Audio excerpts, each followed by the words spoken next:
bienvenido Felipe Mujica, secretario general del MAS. Felicitaciones por ese aniversario que ha cumplido el movimiento socialismo, ¿no? Por allá te estuvimos esperando, pero parece que la salud no permitió. Bueno, así es, pero... Lo dijo Mario. Así es. Aquí estamos contigo hoy, Felipe, bueno, y no sé si tienes algún comentario que hacer sobre lo que acabo de decir. Te estaba escuchando, chico, y estaba diciendo que Vladimir está militando en el MAS, con la cabeza. Pero tú sabes que todo eso... Yo milito en el periodismo y milito en el Partido del Diálogo, ese es mi partido. El MAS de alguna manera se ha ido convirtiendo desde hace 4 años, a pesar de todo lo que nos han dicho y todo lo que nos han hecho, en el precursor de ese planteamiento político en relación al diálogo y a la reconciliación del país. Por eso te estaba echando broma diciendo... Bueno, pero además debo recordar, chicos, que yo fui electo por la Unidad de la Izquierda en la Universidad, la Federación de Centro, con el apoyo del MAS y de otras fuerzas, el MIR, la JC, etcétera. No, sí, la diáspora masista es una cosa inmensa. Así es. En el aniversario estábamos casualmente hablando de eso, de cómo el MAS era algo así como una especie de cultura nacional en donde tú te conseguías a alguien que había militado en el MAS, alguien que había sido dirigente del MAS, inmediatamente lo identificaban, y cuando decía, bueno, tú pasaste por el MAS, ¿por qué? Bueno, por lo polémico, por lo responsable con las cosas que se decía, por la manera en que trataba el debate político. La cultura del debate. La cultura del debate, como dijo uno de los fundadores del MAS, que es una palabra exacta, que dijo, el MAS es hijo del debate, Pompeyo Márquez.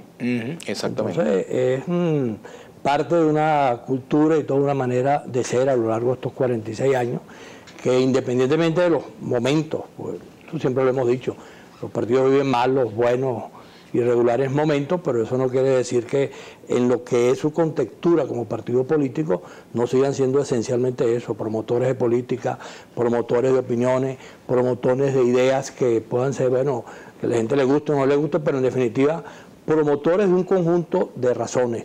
Y el MAS, en esta materia, y hablando de lo que tú estás señalando en tu primera intervención, que la comparto totalmente, te estaba escuchando, y cuando estabas hablando dije, le falta lo del espíritu del 23 de enero, y lo colocaste posteriormente.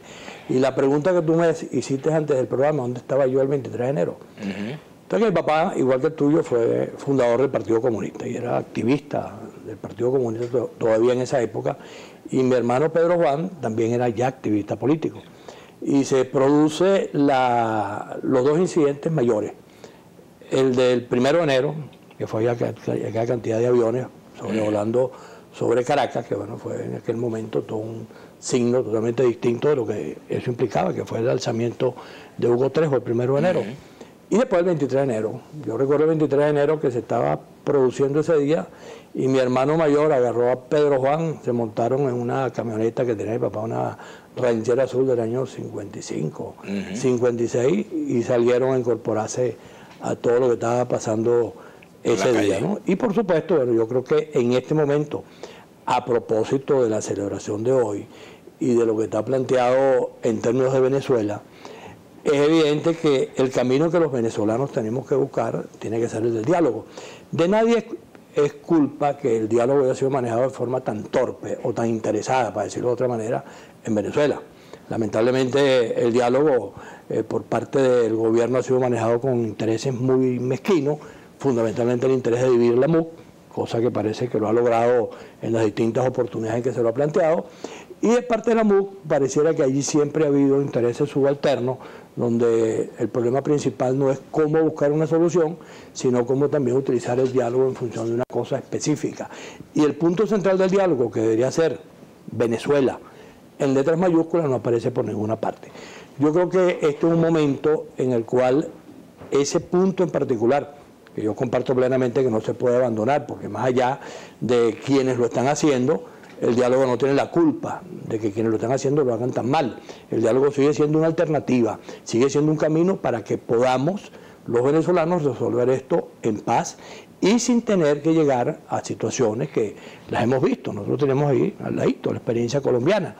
Los colombianos, 250.000 muertos, y no se sabe cuántas familias afectadas por esas circunstancias tuvieron que pasar antes de terminar generando soluciones por la vía del diálogo. Bueno, en Venezuela está planteado que sea de esa manera, pero hay que buscar la forma de que ese diálogo sea plural, de que ese diálogo tenga, además de la MUC, y además del gobierno, que nadie tiene por qué discutir que estén, porque son dos factores fundamentales de la política venezolana en este momento, allí tienen que estar también otros sectores. Tiene que estar la iglesia, tienen que estar las universidades, tienen que estar otros partidos políticos, tienen que estar personalidades vinculadas a la temática que ahí se está discutiendo, de tal manera de que el diálogo sea verdaderamente un camino para resolver problemas y no un instrumento para que cada quien ale la brasa para su candela, ¿no? Sino que pueda permitir esa solución. Y si lo hacemos plural, y esto es una cosa que tienen que entender, no solamente la MUC y el gobierno, porque ambos están en desacuerdo. Nosotros lo hemos planteado, nosotros hemos hablado con algunos de los facilitadores del campo internacional y les hemos dicho, miren, ustedes tienen que ayudar a que el diálogo contenga la posibilidad de otros factores. ¿Y qué nos han dicho? Nosotros estamos de acuerdo, pero ni la MUC ni el gobierno lo quiere. Cosa que, por supuesto, también nosotros nos hemos podido constatar, que ninguno de los dos quiere que el diálogo sea más allá de ellos dos, lo cual es un error. Y por eso es que esos aspectos y esas conductas sectarias es lo que impide que el diálogo pueda tener la viabilidad que requiere. Nuestra etiqueta para el día de hoy es Mujica a la 1. No sé si tenemos un tuit por aquí, ¿lo tenemos? No tenemos tuit. Vamos a hacer una pausa, ya regresamos con Felipe Mujica. Nos habían dicho que tenemos... Vamos a la pausa, ¿no? Vamos a la pausa o estirar. ¿Seguimos? ¿Seguimos? Ah, me habían dicho que un minuto. Seguimos con Felipe Mujica. Felipe, fíjate tú, a propósito, hoy hay movilizaciones, tanto del oficialismo como de la oposición. ¿Tienes alguna información al respecto? Lo que conozco hasta ahora es que las dos son muy precarias, por lo menos las de Caracas. No tengo todavía información de lo que está ocurriendo en el interior del país, y eso creo que tiene que ver con cómo la gente, el país, pues, ha ido valorando lo que significa la movilización. Tú no puedes movilizar el país pensando a cada momento que tú puedes inventarle cualquier versión. Por ejemplo, la movilización de la MUC.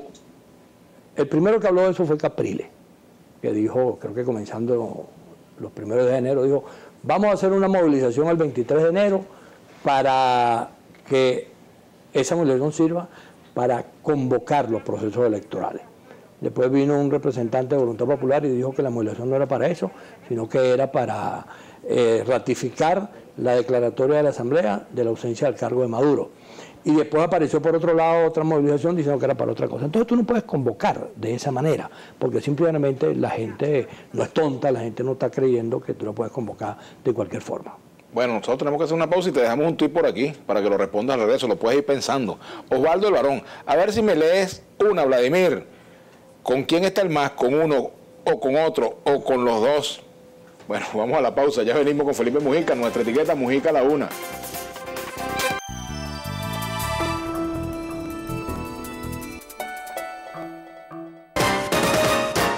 Bueno, continuamos con Felipe Mujica, nuestra etiqueta para el día de hoy, Mujica a la 1. Dejamos un tuit pendiente y es con respecto a, por fin, con quién está el MAS, si está con uno, con otro o con los dos, o sin ninguno, no sé. Tú sabes que, con todo el respeto de la persona que hace Osvaldo el Varón, esa es una pregunta hecha en el típico tono de los venezolanos, evaluar lo que pueda estar ocurriendo. Cuando tú estás discutiendo con alguien en Venezuela, terminan no discutiendo lo que tú estás diciendo, sino que te dicen, no, Vladimir, lo que pasa es que tú eres homosexual. No, Vladimir, lo que pasa es que tú eres un ladrón. No, fulana, lo que pasa es que tú eres una prostituta. Y el tema que tú estás planteando no tiene discusión. Es evidente que una pregunta donde a mí me dicen, ¿con quién está el MAS?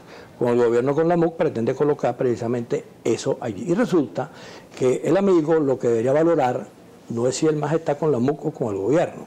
Lo que él debería valorar es las opiniones que el MAS viene dando.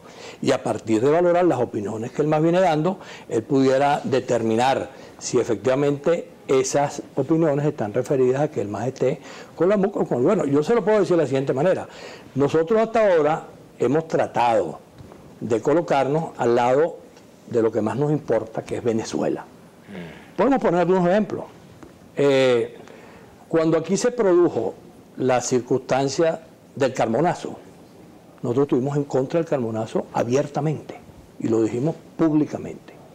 Cuando aquí se produjo la circunstancia de la Plaza Altamira, estuvimos en contra de la Plaza Altamira. Cuando se produjo la circunstancia de la huelga petrolera, estuvimos en contra. Cuando se produjo la circunstancia de la abstención en el año 2005, estuvimos en contra y lo dijimos públicamente también.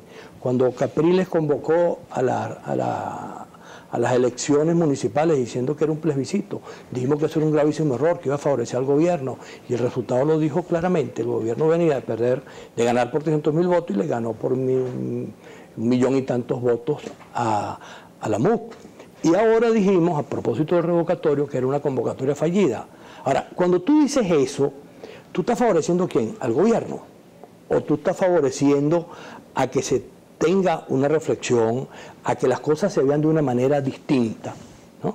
Porque nosotros sobre el gobierno cualquiera puede leer de manera regular, por buscar la expresión más frecuente del MAS, las declaraciones de los lunes, y que alguien consiga una declaración de las que dan los voceros del MAS, en la cual se pueda decir, no, el MAS está opinando, respaldando al gobierno. Ahora, esa pregunta que se está haciendo ese amigo, seguro que ese amigo no es militante del gobierno, ese es un militante de alguno de los sectores de la oposición, que no le queda más remedio que hacer la pregunta de la manera, porque yo recuerdo que en alguna oportunidad nosotros calificamos los radicalismos, hablamos de que había radicalismos del gobierno, pero que también había radicalismo del campo opositor, y eso se ha venido demostrando y evidenciando. Este es un momento en que los venezolanos lo que tenemos que preguntarnos es cómo hacemos para contribuir a que en Venezuela se busquen soluciones.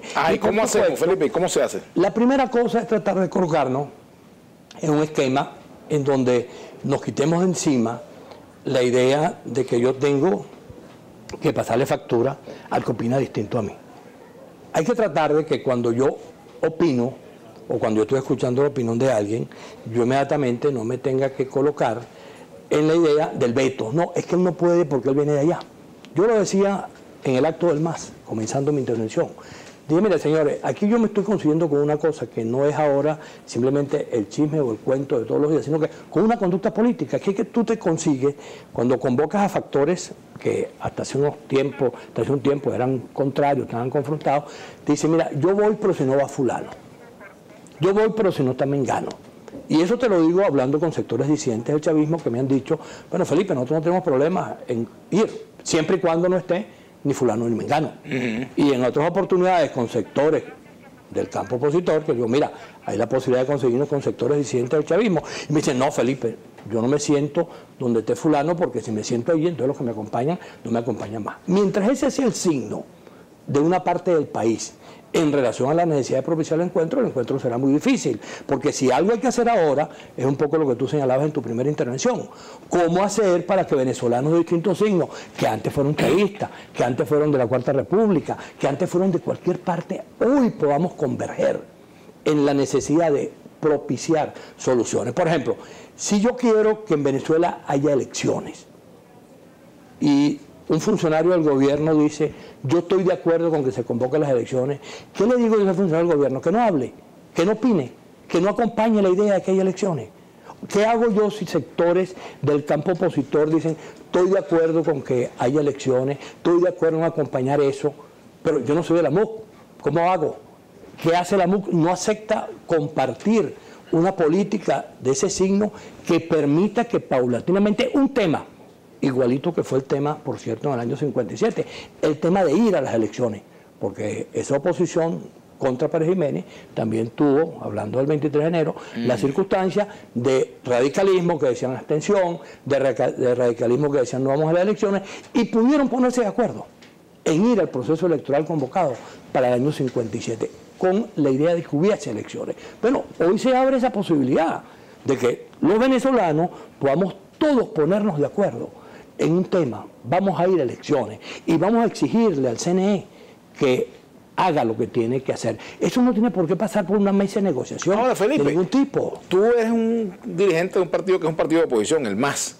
Ustedes no tienen ninguna relación política, digamos, no conversan con la gente de Primero Justicia, de Avanzada Progresista, de AD, de COPEI, de otros partidos que forman parte de la MUD. Vamos a conversar de eso al regreso.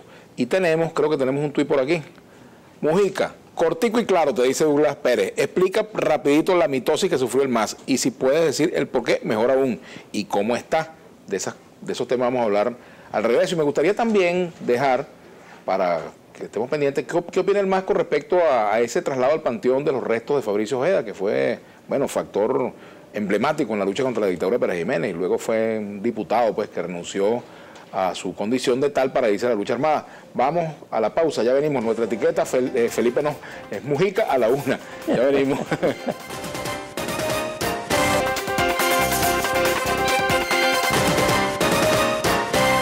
Bueno, continuamos con Felipe Mujica, secretario general del Movimiento Socialismo. Antes de entrar en esa pregunta sobre el MAS, sus mitosis, con quién está, todas esas cosas, es importante que hoy, 23 de enero, se están trasladando los restos de Fabricio Ojeda al Panteón Nacional, ¿no? Y bueno, cada quien tiene, los que estamos en la política tenemos muchas historias con respecto a nuestros antepasados en estos temas de lucha contra la dictadura. Mi papá estuvo confinado en Amazonas, por cierto, ¿no?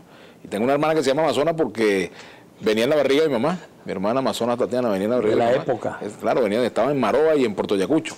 En el caso de Fabricio, bueno, imagínate tú, siendo reportero de Palacio, era uno de las cabezas, prácticamente la cabeza de la presidente de la Junta. De la Junta Patriótica, sí, que derrocó a Pérez Jiménez. Se está trasladando hoy sus restos. ¿Qué opinas tú al Panteón Nacional? ¿Qué opinas de esta? Mira, yo pienso decisión, más allá de lo de Fabricio, hacer una consideración previa, que las sociedades, los gobiernos, los países, cuando se trata de hacerle un reconocimiento a una personalidad de las características de Fabricio Ojeda, que tenga los méritos, una personalidad llena de reconocimiento como para que eso se produzca, eso tiene que ser producto de un acto consensual. No creo que sea nunca conveniente, a pesar de que el consenso absoluto jamás será posible lograrlo, como un acto en el cual yo simplemente lo que trato es sacarle provecho y utilizarlo en términos de expropiar, ni siquiera de apropiar, sino de expropiar la condición que jugó Fabricio. Fabricio fue militante de un partido de la Cuarta República ampliamente conocido, que fue URD, y fue en su condición de presidente de la Junta Patriótica y posteriormente en el papel que jugó en la lucha guerrillera, fue absolutamente consecuente con las cosas en las cuales él creyó. Yo creo que desde el punto de vista de los méritos no hay ninguna discusión, que Fabricio tiene todos los méritos para que sea trasladado al Panteón Nacional.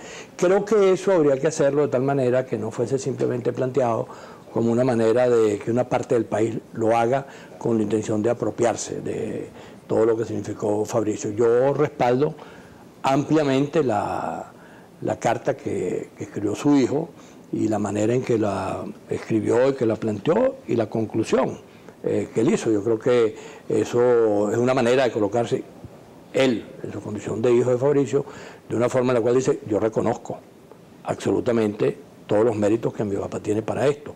Critico al gobierno y después al final digo, pero sí, seguramente estoy seguro que si mi papá hubiera tomado la decisión, hubiera querido quedarse al lado de su esposa.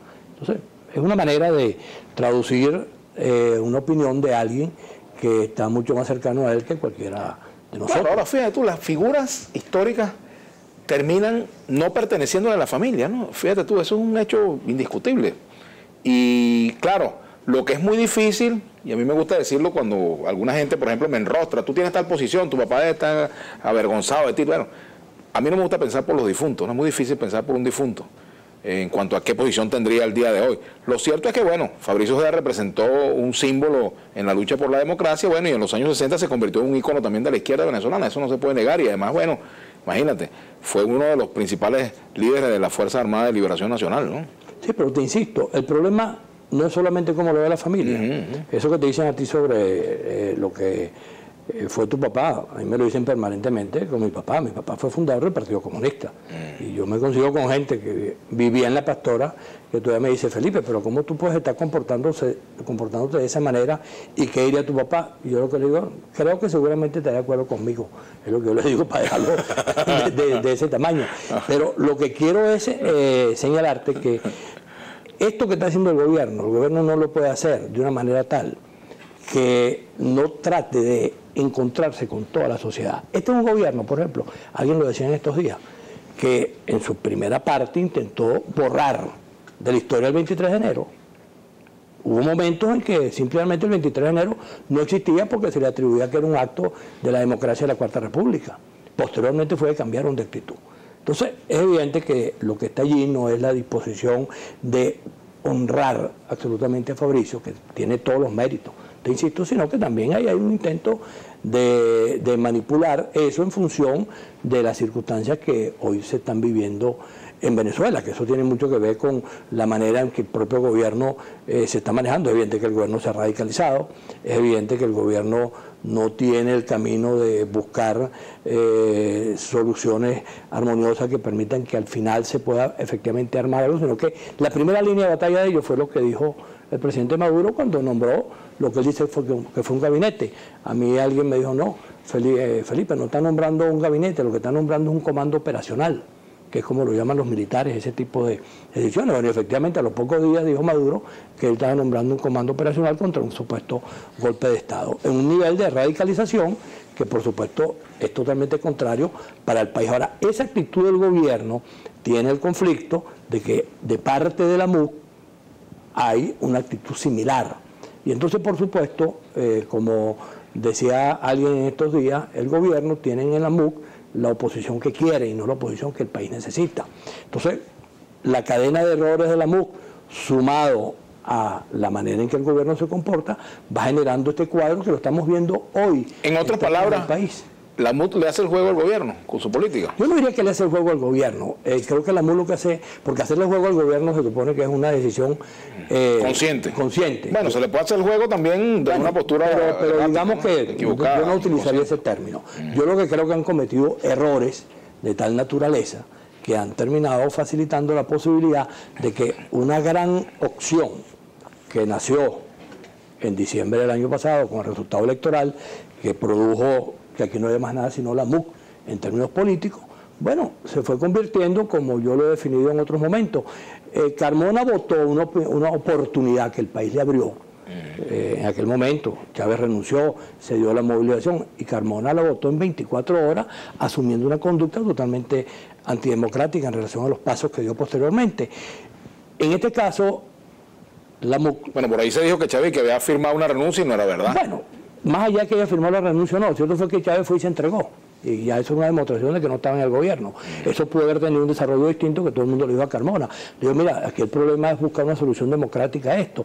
No te metas con las gobernaciones, no te metas con la asamblea, no te metas con los poderes públicos. Simplemente aboquémonos a una salida democrática. Y él nunca la quiso comprar, por la razón que sea. Y en 24 horas se acabó una posibilidad apoyada por el país, por el pueblo en la calle, etcétera, de la manera que se acabó. Bueno, esta, en vez de ser en 24 horas, la han votado en cámara lenta. Y en un año han ido votando un resultado político, electoral, que evidentemente ha facilitado que el gobierno se coloque de la manera que se ha colocado. ¿Tú no hablas con gente de la MUD, Felipe, que era una de las preguntas que te dejé pendiente? Por supuesto. O sea, me refiero, pero no es que no te hablan, no, yo no los trato, sino me refiero, si no tienen un trato político, digamos, de, mira, vamos a discutir este punto, incluso la posibilidad de que ustedes retornen a la MUD, eso no se han planteado, o ustedes están trabajando por la tercera vía, o sea, ¿qué es lo que está buscando? Hablamos, si nosotros estamos planteando el diálogo y la reconciliación, no tiene ningún sentido que no se hable, nosotros hablamos con quien haya la disposición de hablar. Esta mañana estaba yo conversando en la reunión del Comité Ejecutivo del MAS y nos estábamos planteando buscar a una serie de interlocutores de la MUD para conversar sobre el tema electoral y sobre el tema de los partidos.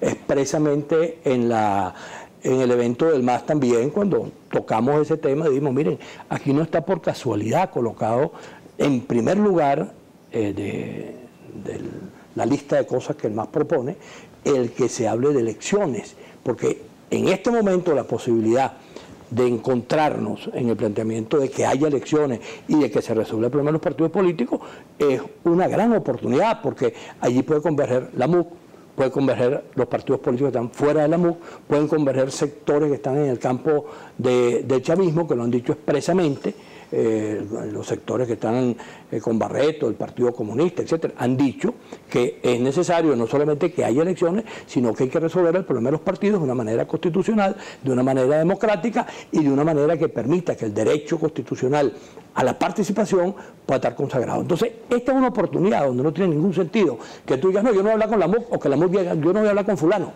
Es la oportunidad para que la temática que se viene coincidiendo desde distintos planteamientos, cuando se dice, vamos a dedicar el 23 de enero a la lucha porque haya elecciones. Bueno, eso es igual a lo que está diciendo el MAS cuando dice, vamos a buscar la forma de que se puedan producir elecciones en el término inmediato. Nosotros nos reunimos con el Consejo Nacional Electoral, le llevamos un documento, le hemos dicho en más de una oportunidad, resolvamos el tema de los partidos y fijen un cronograma electoral. La Asamblea lo acaba de hacer en este momento, Juan Barreto lo ha dicho por su lado, el Partido Comunista lo ha dicho por su lado, Falcón lo ha dicho. Es decir, hay un gran escenario de factores políticos que están dispuestos a converger en una idea como esa. Por cierto que, fíjate, he escuchado que el único partido que estaría en condiciones de participar hoy en elecciones distinto al PSUV sería el partido Puente de Irán Gaviria. Y la MUC. Pero la MUC tiene un problema con respecto al tema del fraude en Amazonas, del supuesto fraude, que habría una decisión judicial ahí que pudiera validarlo, ¿no? Ese tipo de... En este momento en Venezuela, dicho sin entrar en cosas que puedan ocurrir hacia adelante, están legales solo la MUC, el PSUV, Puente y otra organización política que está por ahí, no recuerdo cuál es el nombre, 4 organizaciones políticas. El resto de los partidos que fueron convocados por el CNE para que en abril del año pasado, para que señalaran la disposición a renovarse o a legalizarse, están en un limbo. Y el CNE está actuando en términos de lo que la ley le establece de manera extemporánea. Por ejemplo, la ley establece claramente que en el periodo constitucional respectivo, en el inicio, estamos hablando del 5 de enero del año pasado, el CNE debió haber publicado la lista. La publicó en abril. Y no la publicó completo porque vino después del terreno el problema del revocatorio, y ahora han dicho que van a publicar el cronograma. Ambos eventos son extemporáneos. Ambos eventos significa que lo que se está planteando es casi imposible de cumplir. Y cuando revisas cómo debe ser, entonces resulta que para tú formar parte de un partido político tienes que ir ante un funcionario del CNE, firmar en una oficina del CNE y estampar la huella. Y entonces resulta que tu militancia no es donde tú decidas, sino que tu militancia tú tienes que testificarla de esa manera. Y por supuesto, eso es un hecho que es contrario al derecho a la participación y es un problema importantísimo que hoy está planteado en Venezuela. Tenemos que hacer una pausa. Regreso. Bueno, más preguntas. ¿Tenemos un tuit por aquí? No tenemos tuit. Si no tenemos tuit, sí lo tenemos. Felipe, ¿cómo sería ese esquema o camino más viable para tener una mejor Venezuela? ¿Qué proponer más? Vamos a hablar de eso. Y yo también te dejo otra pregunta pendiente, Felipe. ¿Qué quedó del camino venezolano o de la vía venezolana al socialismo? Socialismo con rostro humano, socialismo a la venezolana. Vamos a la pausa. Ya venimos con Felipe Mujica, nuestra etiqueta, Felipe a la una. Digo, Mujica a la una.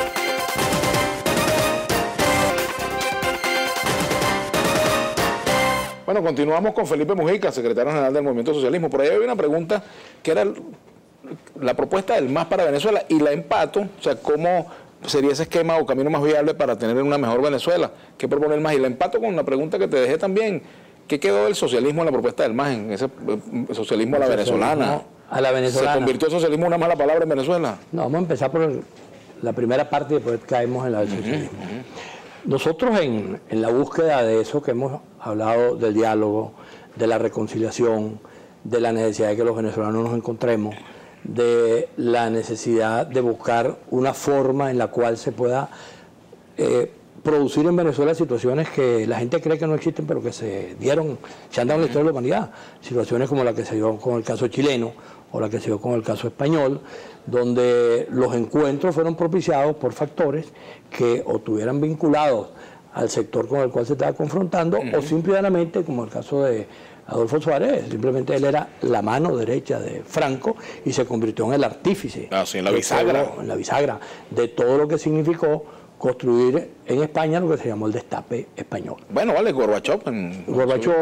El caso de Patricio Aylwin, aquí en Venezuela el caso de Larrazábal, que el caso de Caldera en el año 93, cuando se produjeron los cambios de ese momento, cuando el chiripero. Es decir, hay cualquier cantidad de ejemplos que indican que es factible y se ha dado en la historia de la humanidad esos encuentros donde la necesidad de la democracia, la necesidad de que el país sea distinto, la necesidad de recuperar situaciones que mejoren de manera determinante la calidad de vida de los ciudadanos de un determinado país, genera el encuentro. Nosotros, en esa búsqueda, bueno, acabamos de producir no es todavía un acuerdo, es simplemente una proposición que se llama Por Venezuela, Acuerdo Nacional, colocando dos palabras que nos parecen decisivas. La primera, por Venezuela. ¿Qué quiere decir eso? Bueno, que lo que hay primero que colocar en el centro de todo el esfuerzo es a Venezuela en letras mayúsculas, por encima de cualquier tipo de interés particular que pueda tener personalidad. Me imagino que cuando se habla de Venezuela es la gente, ¿no? Sí, de Venezuela, de la sociedad venezolana, de la gente, de la necesidad de resolver la calidad de vida de los venezolanos, el problema económico, el problema del desempleo, el problema de la inseguridad. Y cuando estamos hablando de acuerdo, es porque estamos diciendo que la única manera que eso se puede construir es un acuerdo. Porque ninguna parte del país por sí sola puede hacerlo. Tú pones al gobierno, este gobierno que está malo, tú dices, bueno, mira, déjense ustedes a resolver esto. Y puedes tener la plena seguridad de que con el discurso, con lo que están implementando, no lo van a resolver, sino que lo van a agravar. Agarra la MUC y dile, mire, señores, ustedes solos.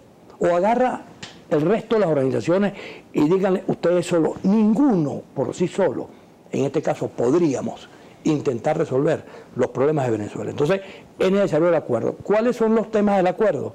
Bueno, te coloqué el que nos parece a nosotros en este momento más factible y además importantísimo. Que en primer lugar esté la necesidad de acordarnos en la búsqueda de un esquema electoral que permita que el país pueda decir yo estoy de acuerdo con tal o cual visión de lo que está pasando y que eso se dirima democráticamente. Eso implica rescatar el derecho al voto, rescatar la participación, resolver el problema de los partidos políticos, que ya lo comentamos.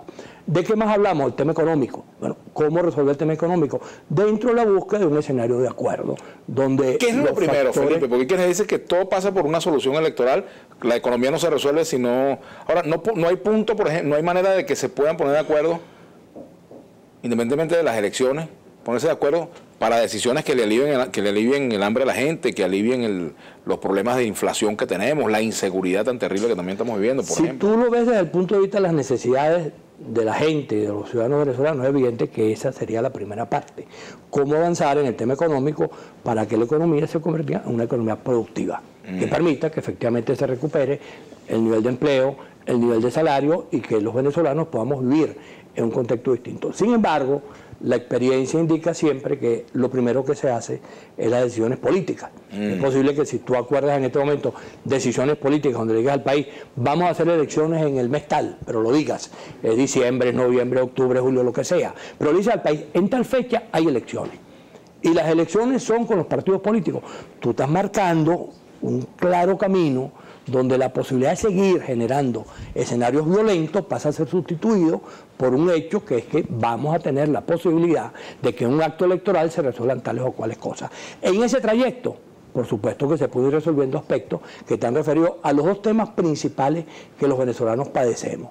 El tema económico con todos sus elementos adicionales y el tema de la inseguridad, que sabemos lo que eso significa. Pero si lográramos que eso se pudiera comprender, si el gobierno lograra entender que el hecho de que tarde la cosa no significa que se va a prolongar su estadía, sino que la puede agravar y que tienen que jugar un papel como el que jugó en su oportunidad Adolfo Suárez o Pinochet, para decir dos que de un signo parecido jugaron a la salida democrática. Pinochet pues se le impuso un plebiscito y no tuvo más remedio que terminar acompañándolo, pero tuvo la posibilidad de acompañarlo y después fue ministro de ese gobierno que tuvo Patricio Aylwin.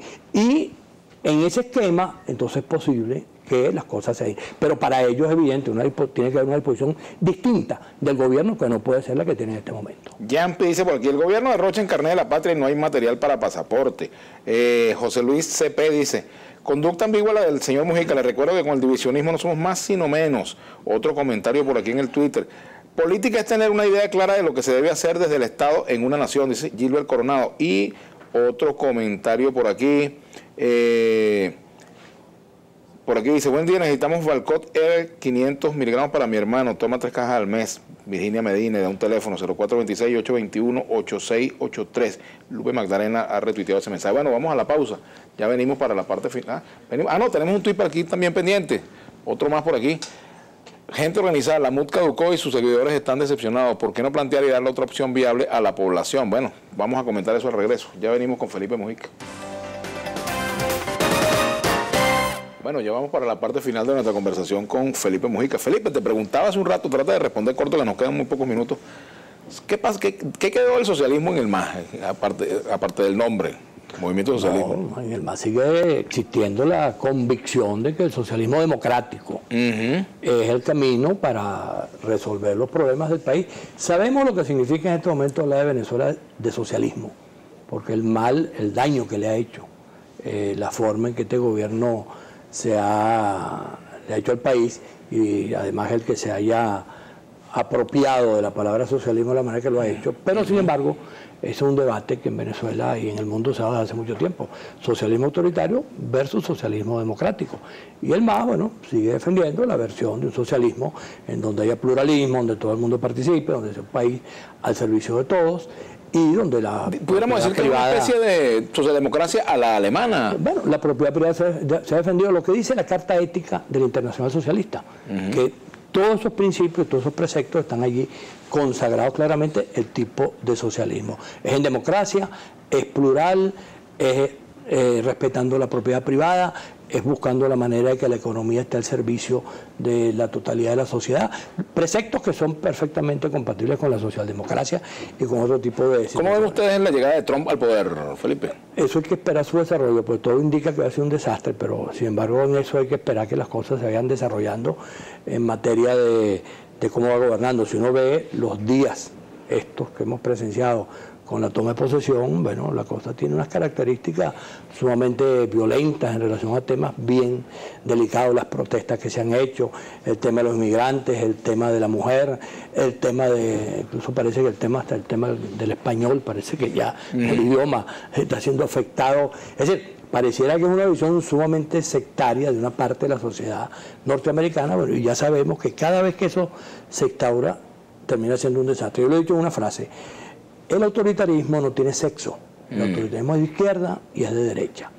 Y puede ser también de centro. Es una manera de gobernar. Y la manera autoritaria de gobernar tiene una sola cosa peor que eso, que son las dictaduras. Primero está la dictadura y después viene el autoritarismo. El autoritarismo sería lo más terrible que pudiera ocurrirnos en caso de un país tan importante y tan decisivo en todo lo que es el planeta como son los Estados Unidos. Remilio González, si el gobierno junto al CNE y el TCJ declaran ilegal a los partidos de oposición, nos llevarían a una guerra civil. Elsa Gómez, no a la opresión a elecciones ya, no al secuestro de las instituciones. Dice que Omar Bolívar, el gobierno no le dio la gana que se dé el referéndum, pero sí le dio los recursos para el carnet de la patria. Por cierto que ya había un comentario sobre el tema del carnet de la patria y la falta de papel para imprimir pasaportes, ¿no? Sí, el carnet de la patria parece ser una situación en la cual también se vuelve a reflejar claramente la situación que hemos comentado en relación a la intención de dividir al país. Yo te estaba comentando un chiste, ¿cuál fue? Que decían que el carnet no era el carnet de la patria, sino... ¿Cuál fue el chiste? Algo que tú haces un juego de palabras que hiciste, ¿no? Sí, pero ya no lo recordamos.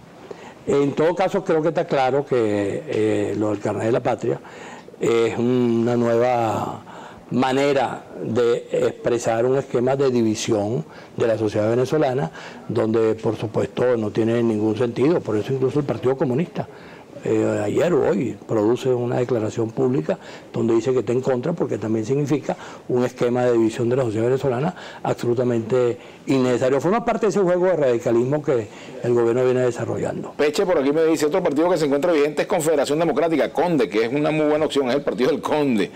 Eduardo Acevedo, saludos, solicito con urgencia Candesartán 8 miligramos. Yo también ando buscando esa misma, pero no de 8, de 32.